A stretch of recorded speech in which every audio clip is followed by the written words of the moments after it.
사무엘상 8장입니다.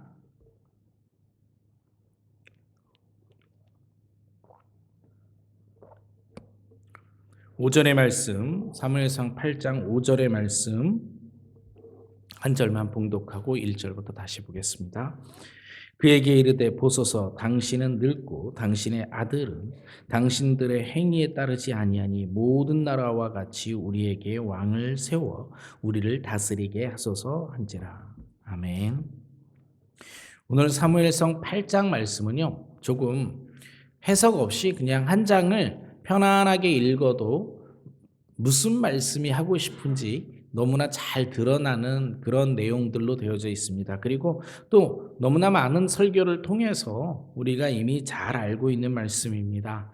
그래서 오늘은 사무엘서 8장에서 항상 얘기할 수도 있는 거지만 조금만, 아주 주제는 같지만 방식을 조금만 달리해서 사무엘서 8장을 함께 묵상하려고 합니다. 그런데 사무엘서 8장을 묵상하려면요, 어제 우리가 읽었던 7장의 말씀 15절을 잠깐 보겠습니다. 거기서부터 시작을 할까 합니다. 7장 15절 말씀입니다. 사무엘이 사는 날 동안에 이스라엘을 다스렸으되, 이렇게 되어 있습니다. 네, 사무엘이 지금 이스라엘을 다스리고 있습니다. 어떤 방식이냐면 하나님께서 선지자, 정확하게는 사사를 두어서 문제점들을 해결해주고 백성을 이끌어가고 있는 겁니다. 이렇게 해서 좀 사무엘이 나이가 들을 때까지 이스라엘을 잘 평강 가운데 다스린 듯 합니다. 근데 1절, 오늘의 말씀 1절부터 약간 문제가 발생하는데요. 1절을 봅니다. 사무엘이 늙음에 그의 아들들이 이스라엘 사사로 삼으니 장자의 이름은 유엘이요 차자의 이름은 아비야라. 그들이 부엘세바에서 사사가 되니라. 그의 아들들이 자기 아버지의 행위를 따르지 아니하고 이익을 따라 뇌물을 받고 판결을 굽게 하니라. 여러분, 사사요, 심판자입니다. 재판관이 될 수 있는 거예요. 재판관이 뇌물을 받고 공공연히 이 정도로 할 정도라면 사회가 이미 꽤 많이 썩었다고 볼 수 있습니다. 아들 하나의 문제로만 보기에는 뭐하고요. 저는 사무엘이 나이가 많았더라라고 한 늙음에라고 하는 그 단어가 마음에 걸립니다. 사무엘이 오랜 시간 지나면서 힘이 빠지면서 사역을 잘 못하면서 아들들에게 사사로 세워 했는데 아들들이 사무엘과 같지 않았다라는 겁니다. 그래서 문제가 발생했어요. 그랬더니 이스라엘 백성들이 장로들이 찾아옵니다. 사무엘에게 찾아와서 4절처럼 이야기합니다. 이스라엘 모든 장로가요. 모든 장로가 찾아오기 힘들 거예요. 모여 라마에 있는 사무엘에게 나아가서 그에게 이르되 보소서, 당신은 늙고 당신의 아들들은 당신의 행위를 따르지 아니하니 모든 나라와 같이 우리에게 왕을 세워 우리를 다스리게 하소서 한지라. 이렇게 되어 있습니다.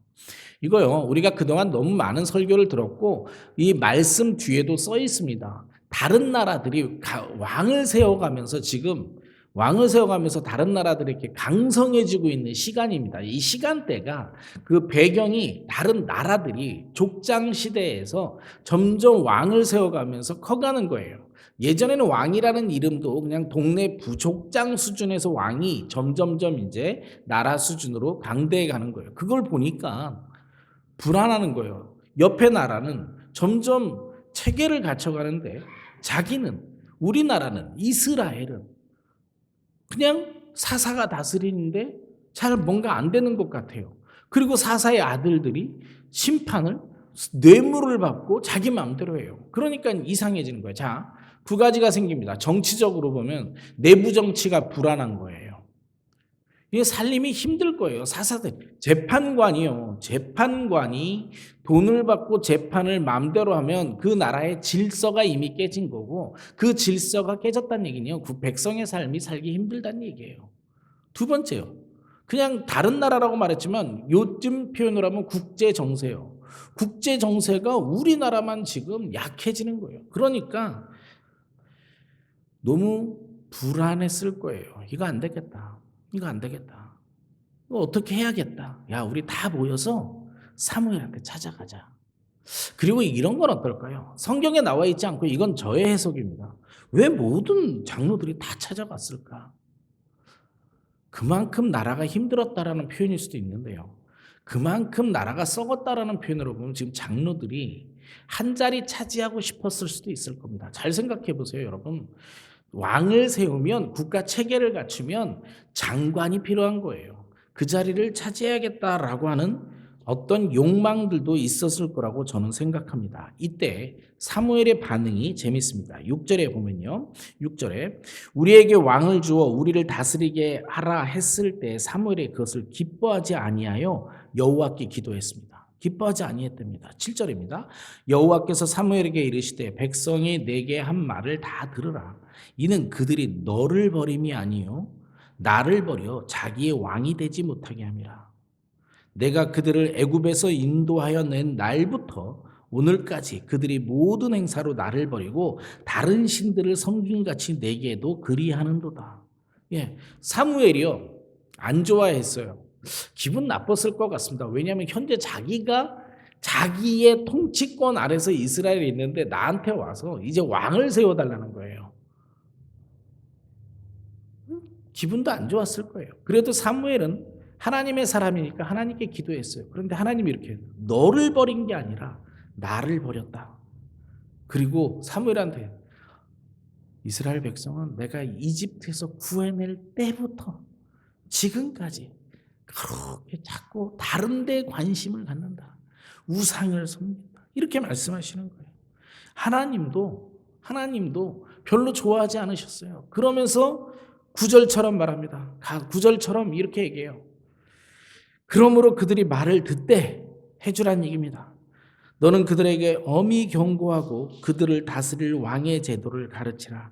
사무엘이 왕을 요구하는 백성에게 여호와의 말씀을 말하여 이르되 너희를 다스릴 왕의 제도는 이러하니라. 그가 너희 아들들을 데려다가 그의 병거와 말을 어거하게 하리니 그들이 그 병거 앞에서 달릴 것이며 이렇게 얘기했습니다. 예, 어거하다라는 말이 조정하다라는 말이더라고요. 찾아봤어요. 무슨 뜻인지 몰라가지고 찾아봤습니다. 조정한다라는 뜻이에요. 그가 또 너희들의 아들들을 천부장과 50부장에 삼을 것이며 자기 밭을 갈게 하고 자기 추수를 하게 할 것이며 자기 무기와 병거의 장비도 만들게 할 것이라. 길게 얘기할 거 없습니다. 자기 아들들을 데려다가 군사로 쓸 것이며 13절입니다. 그가 또 너희의 딸들을 데려다가 향료 만드는 자와 요리하는 자와 떡 굽는 자로 삼을 것이며 너희들의 딸을 자녀들을 데려다가 일꾼으로 부역시킬 거랍니다. 무술이 삼을 거래요.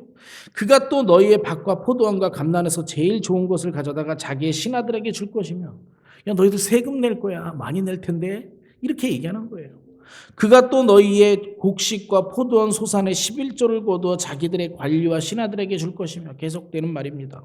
그가 또 너희와 노비와 가장 아름다운 소년과 나귀들을 끌어다가 자기 일을 시킬 것이며 너희의 양떼의 10분의 1을 거두어 가리니 너희가 그의 종이 될 것이라. 자, 너희 아들들 데려다 군대 일 시킬 거고 너희 딸들 데려다 일 시킬 거고 너 좋은 거 다 뺏길 거고 끝내는 너희는 그들의 종이 될 것이다 라고 하나님이 가르쳐주고 있는 겁니다.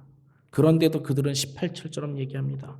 그날에 너희는 너희가 택한 왕으로 말미암아 부르실 때 그날에 여호와께서 너희에게 응답하지 아니하시리라. 그렇게 너네가 왕을 진정으로 원하니? 이때쯤 됐으면 이 정도 들었으면 회개하고 마음을 돌렸어야 돼요.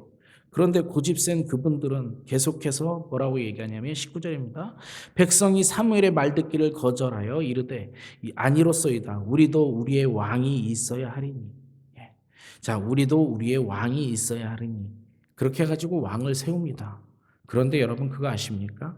이 시간으로 1100년이 지나서 예수님이 오십니다. 예수님이 오셔가지고 가이사의 법정에서 이 사람들, 이 장로들을 통해서 그 밤에 뭐라고 외치는지 아십니까?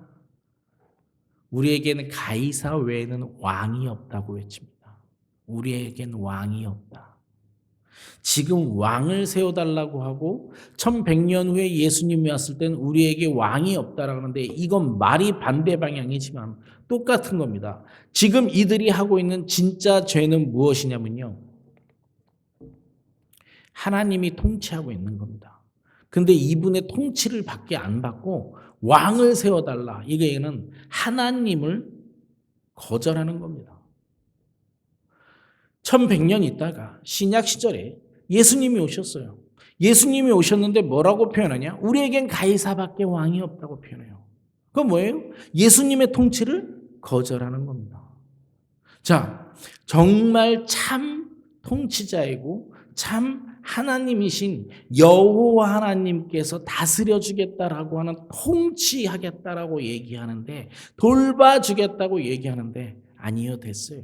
우리끼리 왕 세울게요. 이렇게 얘기하고 있는 거예요. 여러분, 이거요, 딱 보면 이게 무슨 죄일까요? 이런 걸요, 반역이라고 그러는 겁니다. 통치를 거절하는 걸 반역이라고 이야기하는 거예요. 그러니까 이 죄가 보통 죄가 아니에요. 이런 죄를 저지르는데 무슨 일을 하는지 모릅니다. 이 일이 어떻게 벌어지느냐는요, 여러분, 이 죄가 어떻게 벌어지냐면 얼마 안 있다가요, 몇십 년 안 있어요. 사울이 처음에 잘하다가 엉망진창으로 나라를 바꿔요. 그 또 혼란에 빠집니다. 그러다가요, 다윗 왕이 쓰고 솔로몬한테 번성한 것 같지만 사실은 그때 많은 백성들로부터 체제를 이용해서 세금을 많이 걷고요. 그 다음에 분열왕국 생기고요. 그 다음에 나쁜 왕들이 계속해서 부귀사를 해서 백성들을 괴롭혀요. 지금 이 죄 하나, 잘못 하나가 어떻게 나타나냐면 대대로 평생 이스라엘 백성이 고생하는 구조를 만들고 있는 겁니다. 모르는 거죠. 죄가 나중에 장성하여서 너무 고통스러운 거를 모르는 겁니다. 여러분, 지금 이 죄를 갖다가 아주 안 맞는 것 같은데 정확하게 표현한 사람이 있습니다. 어거스틴이라는 분이 이런 모든 죄들을, 이건 어떤 건 탐심이야, 어떤 건 욕망이야, 어떤 거는 뭐야 이런 걸 다 모아서 죄를 뭐라고 표현하냐면 오도 아모리스다라고 표현합니다. 라틴어인데요, 오도 아모리스, 사랑의 질서라고 번역합니다. 그런데 그냥 저는요, 직역하고 싶습니다. 사랑의 순서.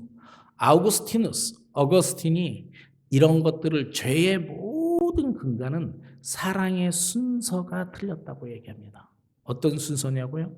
하나님을 먼저 사랑해야 되는데 세상을 더 사랑하는 겁니다. 지금 이스라엘 백성이 하나님의 통치를 받으면 되는데 하나님의 통치에서 자기들의 마음에 안 들다고, 국제정세가 이상하게 돌아간다고 자기들도 왕을 세워서 힘을 내서 자기들도 부국강력 나라를 만들어야겠다라고 세상의 제도를 사랑하는 겁니다. 그러니까 어떻게 되는 거예요? 하나님을 사랑해야 되는 순서가 세상을 사랑하는 순서로 바뀌기 때문에 문제가 발생하는 겁니다.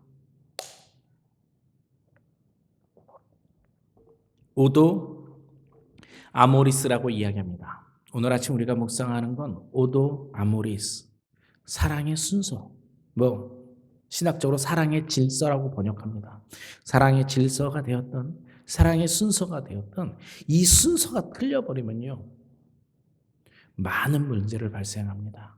사실 이 순서가 틀리는 걸 별거 아니라고 생각을 합니다. 그런데 여러분 우리 정말 정직하게 가슴에 손을 얹고 살아온 날들을 한번 잘 돌이켜 보자고요.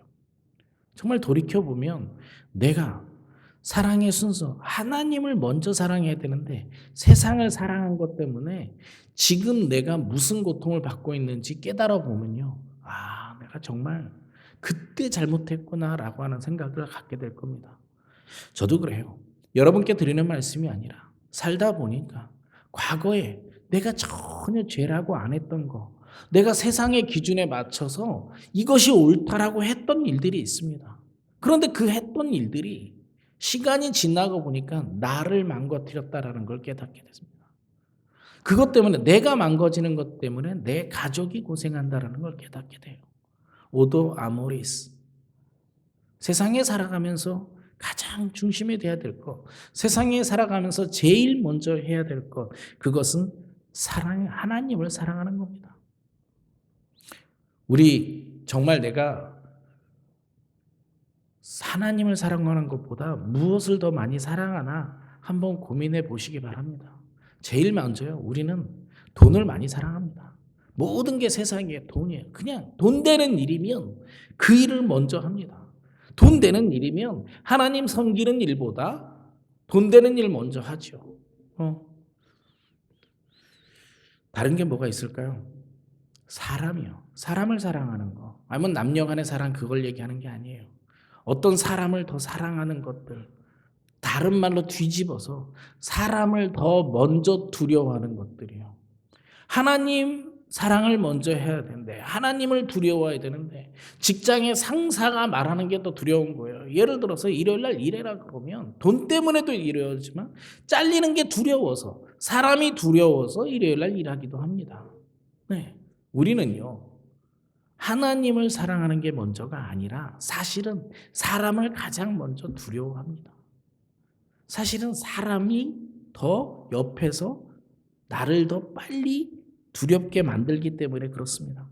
여러분, 오도 아모리스, 우리에게 다가오는 오도 아모리스가 뭔지 고민하는 아침이 되었으면 좋겠습니다. 이스라엘이 왕을 세워달라고 한 것도, 예수를 거부한 것도 본질은 똑같습니다. 하나님 사랑보다 세상을 먼저 사랑하니까, 세상의 방식대로 살아가니까 그렇게 해서 힘들어주는 겁니다. 오늘 우리는 마지막으로 다시 한번 고민해 봤으면 좋겠습니다. 이스라엘 백성이 사무엘에 가서 왕을 세워달라고 하는 건 단순한 죄가 아닙니다. 반역이에요. 그 반역이 어떤 형태로 나타났는지 마음속에 있는 가장 핵심은 세상을 사랑한 거예요. 하나님을 사랑하는 게 아니라, 하나님을 사랑하면 하나님께 가서 하나님이 싫어하는 일을 할 수가 없습니다. 그러니까 시간이 지나면 내가 하나님의 질서 안에서 살았기 때문에 평강을 누릴 수 있는데, 내가 내 뜻대로 세상이 주는 게 맞다고 생각하고 하나님을 버리는 행위를 하는 거죠. 그러니까 세상이 꼬이는 겁니다. 그리고 시간이 지나면 내 인생 왜 이래? 이렇게 되는 거죠. 오늘 아침 우리가 정말 하나님을 먼저 사랑하게 해달라고, 세상의 모든 것들을 살아가면서 하나님을 보고 살아갈 수 있도록 살아가게 해달라고, 새 힘을 달라고 그렇게 기도하고, 내가 무엇을 잘못하고 내가 무엇을 기준으로 바라보면서 이 세상을 살아가고 있는지 다시 한번 점검하는 아침이 되었으면 좋겠습니다. 기도하시겠습니다.